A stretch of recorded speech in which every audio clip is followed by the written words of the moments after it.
All right, so last week we did our elderberries, and they have been in these 2 containers fermenting them. We've stirred them every day. When we were gone at the Mother Earth News Fair, we had our wonderful neighbor came and stirred them for us. So let's take a look at this and see what we have. And then I'm going to have Jack start ladling what I think they call this crust on here, the musk or something like that. I do not like them. I do not like fermented elderberries. They don't smell very good. But you can see, there they are. We got all the seeds and everything on the top. So today's process, we're going to filter all this out, and we're going to actually put these in the carboys for the secondary fermentation, I believe.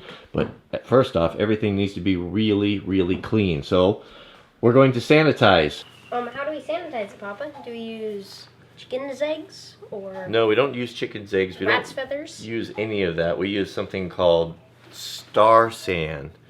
So this is a little container, and you squeeze it, and the fluid comes up here, and this little amount is what we need for 5 gallons. So we'll fill up both carboys, and apparently, from what I understand, everything that touches the wine or the beer, whatever it is you're fermenting, needs to be absolutely clean, super sterilized. I guess any bacteria, or I don't understand everything that gets in there, can really affect the final product. So we're going to start by sanitizing the carboys.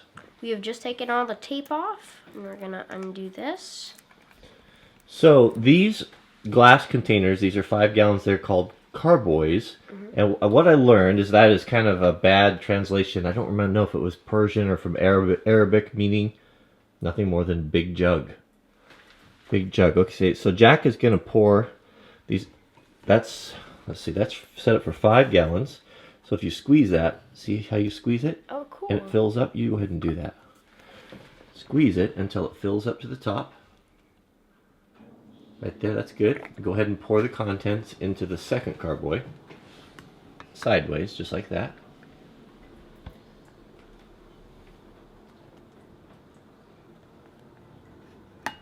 Alright, Jack's got the job of putting in the water. We're going to use tap water, and we're going to fill both of these up, the solutions inside, and that is going to sanitize our jug, and then we'll siphon that out of there and then sanitize every single instrument that we use or that's going to come in contact with the wine.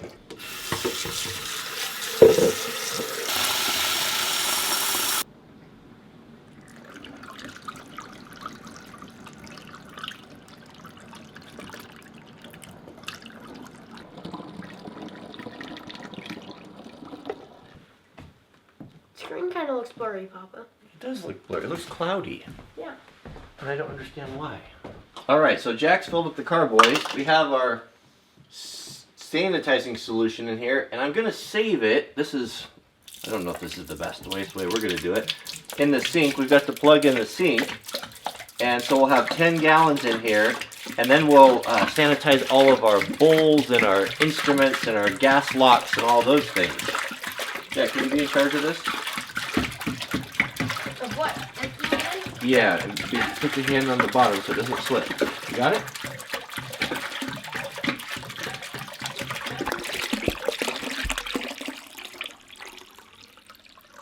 And tip it upside down and drain it the best you can. We don't rinse it, which is hard to believe, but we just drain it. That's good. Oh, look how shiny those bubbles are. Looks very clean, doesn't it? It looks very pretty. I mean, look.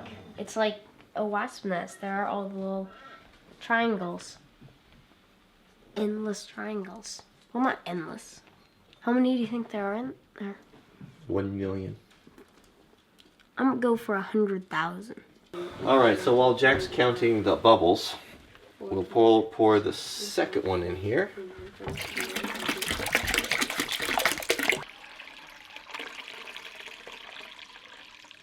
100. 156. So these are all the instruments that we are going to need to sanitize. These are aren't these cool? The gas locks, which is going to let the, I think, carbon dioxide out, keep the air in. We have 2 of those. They look like bendy straws. We have Jack's my blowpipe. his beaker, whatever that is, hydrometer, and then the caps. So Jack, I want you to carefully take all these things and let's sanitize those in the sink. One I see trouble there. One trip per one item per hand. Must be very careful with two plastic things that are probably indestructible. Okay, so we're gonna take these, Jack, and everything we're gonna put in the sanitizer mix. It's gotta be in there for a couple minutes. Just be very careful. Oh, that's gonna want to float up, isn't it? So this is the siphoning tube, or the racking tube, I guess you could call it. It's a food grade piece of plastic. We're gonna take this off. Well, I'll just put it all in there, Jack. Get it in there, and what I want you to do is I want you to cycle the siphon. Go ahead and pull it up. By pulling it up and down, it creates a vacuum. Up, not all the way out. Like that, and continue to force the solution through the tube, nice and easy. It's glass, so be careful. And get that, all of that sanitized. Check this out. It's bottom heavy, so that when you put it down. Yeah, we're going to test the alcohol content of our wine with that here in just a little bit. So here's the fun part. So we're going to take, Jack is going to ladle off very carefully all of the, I think it's must. That's all the seeds and everything in there. So scoop it off carefully and put it in, and we're going to drain it into the sieve there.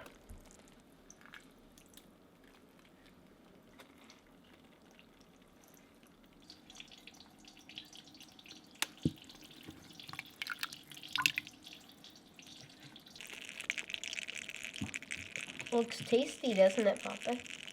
You should have a musk challenge, Papa. What do you mean? Try to, whoever can eat the musk. Eat this? Yeah, like raw egg. The raw egg challenge. Well, it's hard to be the first on YouTube or anything, but I would guarantee that I'd be the first to that. I don't do challenges. Don't copy any of it. Okay, so we're going to very carefully, it's probably good Mama's not here.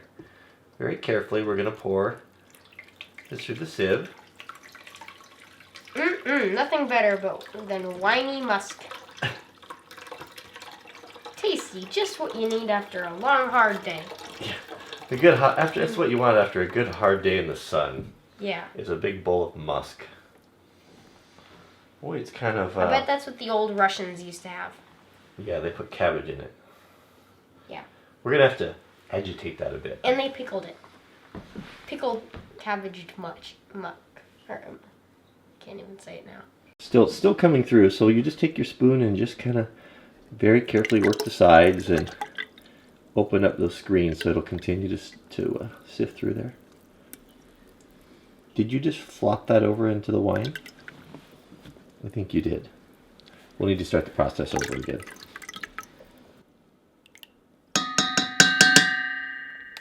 It's not gonna go through anymore, Lava. It's not? No. You have to rise it up. Okay, how about I hold it up for you?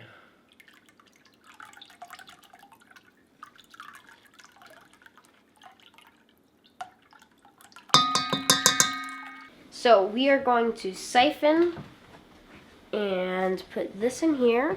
I'll hold this for you. Okay. Stick this all the way down there. So this siphon, I don't think I've told you, has a little special plastic bottom on them that won't let it pull from the bottom, so it leaves a lot of the residual in. So it pulls up. So we'll do it here. And so what you're going to do is you're going to start the vacuum. One more time. Just nice and slow. One time is enough. That's good. Now, are you siphoning? I think so. Wait, is this continuous? It'll continue, right? Hold this. Oh. Hold this right here. You have to hold that up. It's like a red laser beam. If you do pump, does it make it faster or? No. Well, it's not designed for that. It's just designed. The pump is just to start the vacuum. I didn't know that it kept going.